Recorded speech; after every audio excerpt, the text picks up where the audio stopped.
que c'est plutôt bon. Merci, pas pour moi, répondit froidement le professeur McGonagall qui semblait estimer que le moment n'était pas venu de manger des glaces au citron. Je vous disais donc que même si vous savez qui est vraiment parti, mon cher professeur, quelqu'un d'aussi raisonnable que vous ne devrait pas hésiter à prononcer son nom, ne croyez-vous pas? Cette façon de dire tout le temps vous savez qui n'a aucun sens. Pendant mon sang, j'ai essayé de convaincre les gens de l'appeler par son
sur la chaussée.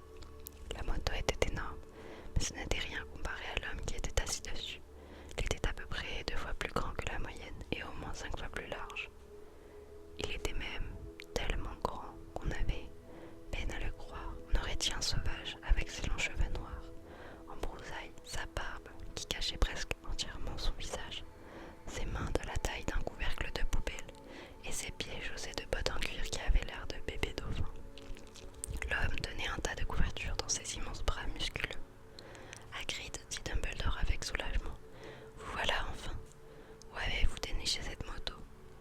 L'ai empruntée, professeur Dumbledore, monsieur, répondit le géant en descendant avec précaution de la moto.